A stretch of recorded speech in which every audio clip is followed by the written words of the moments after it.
Moving on to manslaughter. We're right in the middle of talking about Chapter 9, homicide. We have already finished discussing murder. There's murder 1, murder 2, and felony murder. And now we are going to move on to manslaughter. And there's 2 categories of manslaughter, voluntary and involuntary. So let's talk about manslaughter. Unlawful homicide without malice or intent. Okay? You're not intentionally trying to kill somebody. And that is the key difference between murder and manslaughter. All of the other elements, well, I should be a little bit more technical there. What is the difference between murder and manslaughter? The intent, criminal intent, that element of criminal intent. Otherwise, all the other elements are the same. You need a criminal act, you need causation, and you need harm. So the act that the defendant was engaged in caused the harm. And like I said, we have 2 categories, voluntary and involuntary. So what's voluntary manslaughter? This is killing that's done on a sudden, in the heat of passion, after adequate provocation, okay? The result is that there's no mens rea. It's negated. It's emotional state of act is what it is, because you're acting on your emotion. You're in the heat of the moment, or as they say, heat of passion. But the question is, what is adequate provocation? And so the second question, when you're answering that question, is you have to assess, like in a lot of things that we've already been discussing, what would a reasonable person do under the circumstances? What is going to be adequate provocation? So let me do this.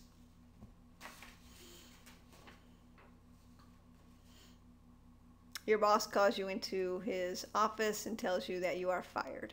You grab the metal paperweight on the desk and clobber him over the head, killing him. Is that adequate provocation? I think we can agree that there are many, many, many, many things that anger people. And there are some things that anger people, that those things don't anger other people. We don't act on killing people for making us mad. So this category is kind of limited to what we can, to what kind of falls into this category of adequate provocation. We're probably looking at things that you're probably very well aware of. When there's some sort of combat going on, a fight, something is like an aggressive assault, aggravated assault, a battery. My first example, we have I kind of lump adequate provocation in 2 categories. The top example, Jim and John get into a heated barroom debate that escalates from words to fists to weapons, and somebody's killed. John kills Jim. There was no intent here. This is the heat of the moment, the passion of the event that caused this killing to happen. And it is voluntary because it's done. He's doing it. But rather than having the intent, it's his own kill in a frenzy kind of thing, brought on by this sudden provocation or adequate provocation, okay? And it's, think of it as your lack of reasoning. You don't have, your reasoning is out the window, okay? And then there's the second category, adultery. Husband comes home early from work and finds his wife in bed with a neighbor. He grabs the gun from the drawer and shoots them both. This is a example of voluntary manslaughter. You're in the heat of the moment, and having seen your spouse in bed with somebody else will constitute, and you shoot them, will constitute voluntary manslaughter.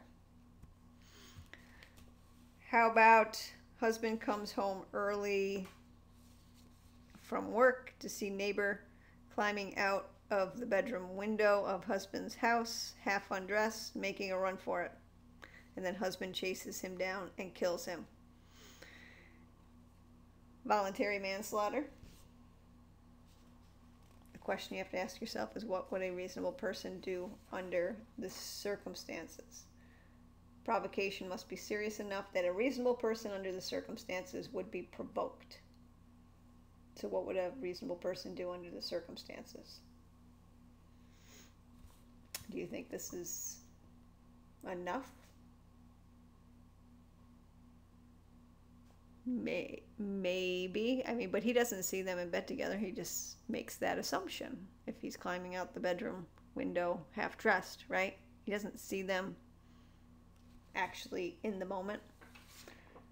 Would that be different? Yes, that would actually be different in these adultery cases. They kind of have to be caught in the act.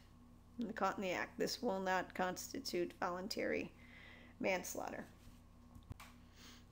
What if someone calls you a name and you strangle them? Voluntary manslaughter? Nope. What if your wife tells you, and I hope you say no, because that's what would a reasonable person do in that situation. This is kind of like hitting your boss in the head when you're fired.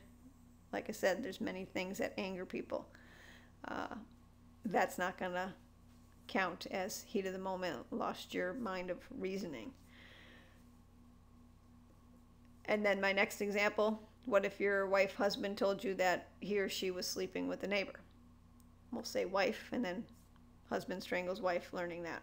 Is that enough? Generally, words alone will not. Let me give you another example, and then I'll tie these two together. Father learns that his 9-year-old daughter was molested. Let's say the 9-year-old told father, and father went to confront the molester. And the molester says, "I'll do as I damn well please." And the father punches him in the face. He falls, hits his head, and he dies. Again, we're faced with this reasonable person standard. What would a reasonable person do in the circumstances? And the general rule is words alone is not enough to be adequate provocation. However, there is an exception. The exception is when a victim informs the defendant of the event. The event that had the defendant witnessed it, it would be adequate provocation. So go back to the girl. Had the father walked in and watched and saw what was happening, he would have adequate provocation to take the action he did. It also might be defense of others depending on what's actually happening. But I'm not going to go into that. I'm just going to go into the fact that the 9-year-old told the father about the event, and the father's reaction is adequate provocation as if he walked in and saw it himself. Back to the what if the wife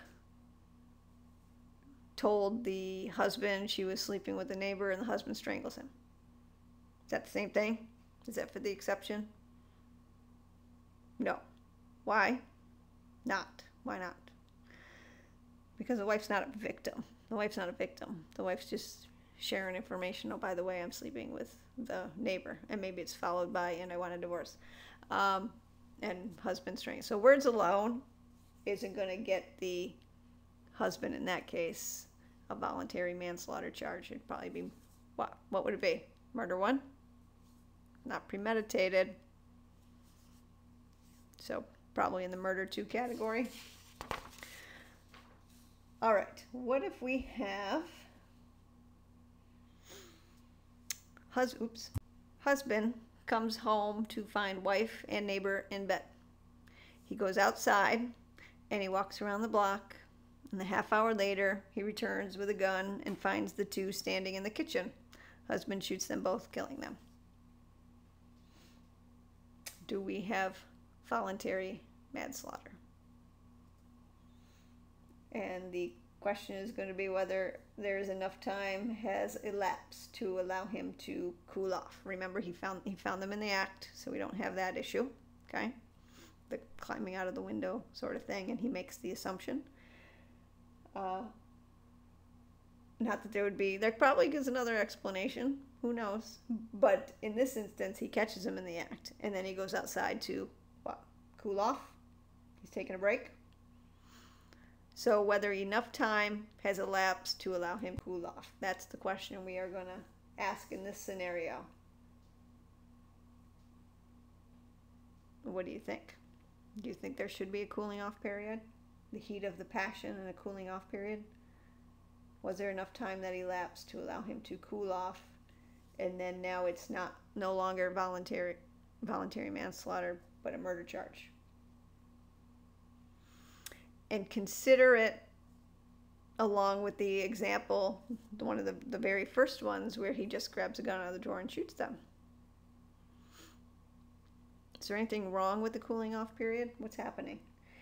If he's charged with murder too, after walking around the block for a half an hour and coming back and then doing it, who's getting the benefit? Certainly not the one who's trying to control himself, right? The one who cooled off. Let me just take a breath. Let me take a breather. Let me get out of here. If they're charged. But unfortunately, there is this, and I'm not telling you there's the yes or no here. This is just something that gets considered, whether there was enough time that has elapsed to allow him to cool off, and it's going to be a decision for the trier of fact.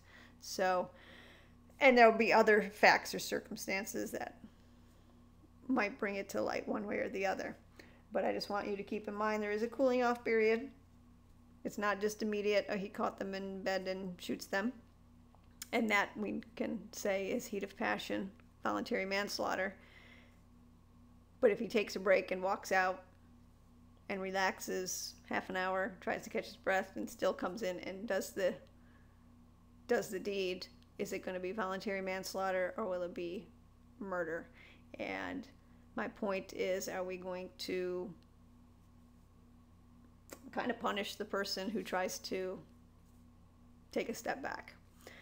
We also see voluntary manslaughter in the battered spouse cases. We've talked about those along the way. It's basically the straw that breaks the camel's back after years of abuse, verbally, etc., physical, and the wife snaps and kills the husband. It could be, in his sleep while he's not paying attention, or just over something small and minor. And the defense becomes, it was manslaughter versus murder. And of course we need this provocation. And was it adequate provocation at the time? The heat of the passion, the heat of the moment, the heat of the passion. Heat of the passion. And courts have said all of that abuse over time is collective provocation, cumulative provocation. So that is adequate for a battered spouse case, where it would be an voluntary manslaughter versus a murder case. Now, how about one more? Mike, after a particularly hard day at the office, is driving home when he is caught in a traffic jam in mid-August in upstate New York, let's say, or in Florida.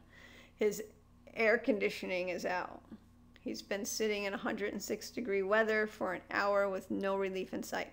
Just as an opportunity to take an off-ramp, another car driven by Donnie cuts him off. Furious and frustrated, Mike takes off after him and shoots him. Road rage. What do you think of this one? Voluntary manslaughter. What do we have to ask ourselves? We have two questions. The question is, was there adequate provocation? Number one. And in order to determine whether or not there's adequate provocation, you have to ask, what would a reasonable person do under the circumstances? And we've all been stuck in traffic before. And it doesn't have to be hot. It's annoying. And it can be very frustrating.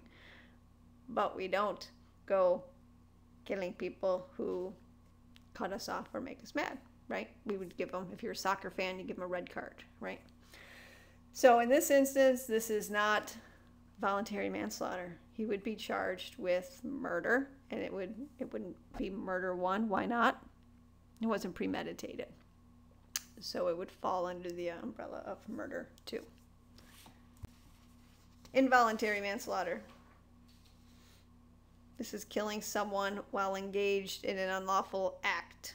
So we're kind of missing, well, I don't want to say we're missing intent, because you're engaged in an unlawful act, but we're looking at something, and the act that you are engaging in involves recklessly or negligently, not no intent. Before I carry on here with involuntary manslaughter, I want to make a mention of a concept that's in the book, misdemeanor manslaughter. It's a homicide that occurs during the commission of an attempted commission of a misdemeanor. That is a very far stretch of a crime. I cannot tell you, I don't know off the top of my head what, and I don't think the book even cites it, but maybe it does. I don't remember as I record this, and I usually make a note, is I don't know what state recognizes misdemeanor manslaughter, but it's not recognized under the Model Penal Code, and it is not recognized in New York State. So we are, I'm just flagging it. It's there, but I'm probably not going to, I know I'm not going to ask you any questions about that. We have so much more important things that relate around the country, such as voluntary manslaughter, involuntary manslaughter, murder 1, murder 2, that I'm, sticking in oh, by the way, there's this misdemeanor manslaughter, which I think is extremely, like, if it's out there, it's rare, or existed a while ago. All right, back to involuntary manslaughter. Killing someone while engaged in an unlawful act, and that act you're doing recklessly or negligently. So let me give you a quick example here. Michael Jackson, another case that's on the trial list. Michael Jackson's doctor. We all know who Michael Jackson is. He died.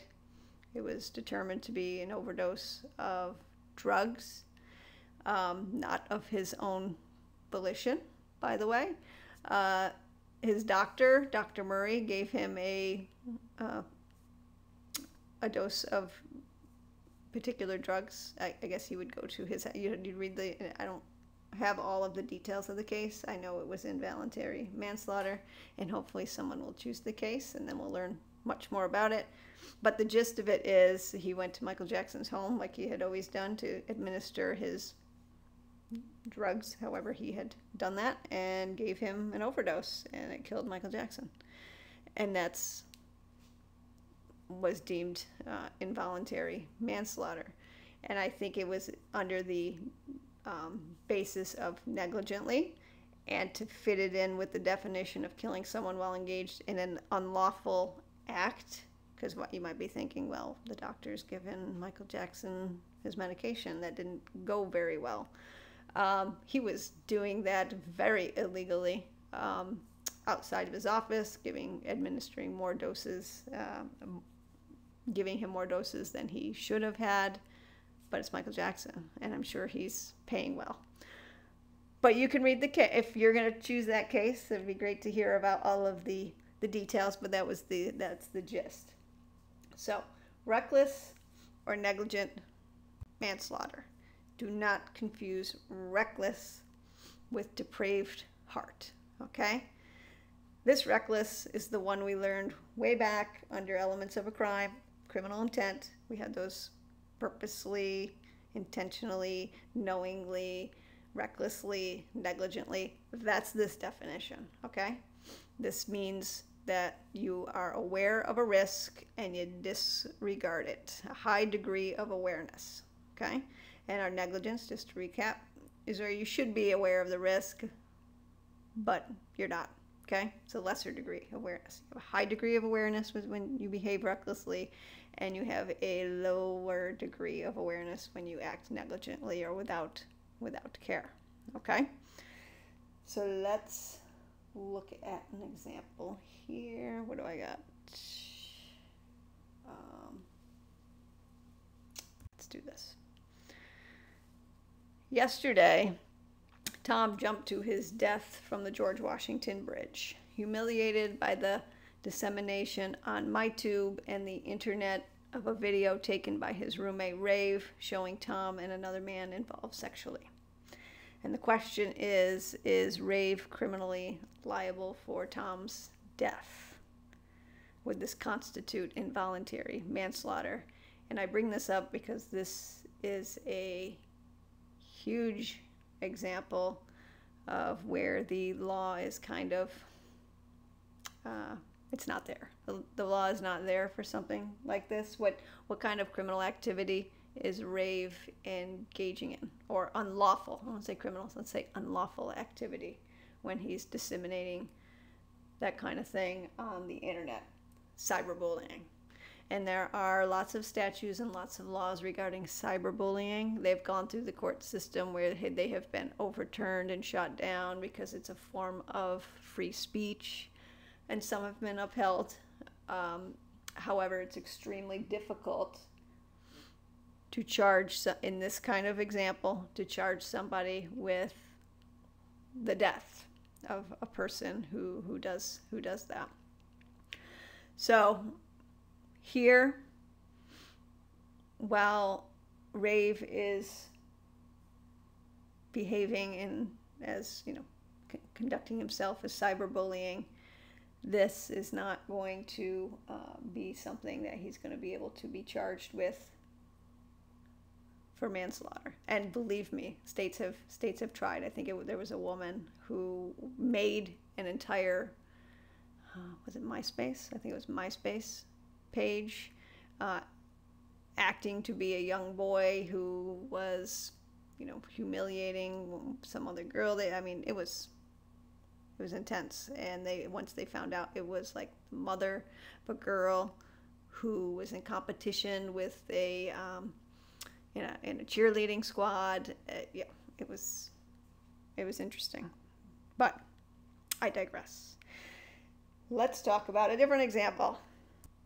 Gus and Lynn, I should say, are devote, not and, are. Gus and Lynn are devout Christian Scientists. When their 3-year-old daughter is diagnosed with leukemia, they steadfastly refuse to allow any treatment, confident that God will save their child. Tragically, the child dies. So what do we have here? We have folks with a duty to protect their child, and they don't. And their claim is religious beliefs, and the child dies. Is this involuntary manslaughter? Killing someone while engaged in an unlawful act, which is refusing treatment for their sick child who is in their care. They have a duty to. This is also something that's very common, and prosecutors will bring charges of involuntary manslaughter.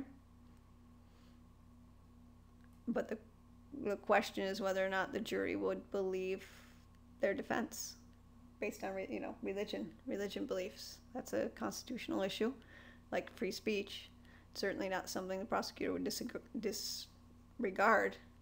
This would be a type of case that would be brought, and it would be considered involuntary manslaughter. Getting the jury to convict, well, that's up to the jury, right? But I'm just, as an example, this would be an example of involuntary manslaughter. Now, what about you take the religious component out? What if there's no belief? What if Gus and Lynn just don't feel like helping their child? We'll just let it go. It'll go away. It'll go away over time. There's no religious component. Involuntary manslaughter, when they're, no, that's a little different. Do you see a difference? These folks are behaving negligently or recklessly because they're under the belief of their religion. And in my other example, we take the religion component out, And now what are these people? We're not going to help our daughter. We're not bringing our daughter to treatment. Is that intentional? That's more intentional. So that might be murder. So things to think about of what's going on. The facts are very, very, very important when you're looking at fact patterns, and you'll be seeing some fact patterns. And our last component of manslaughter, vehicular manslaughter. It is a form of involuntary manslaughter, except what? It involves a motor vehicle.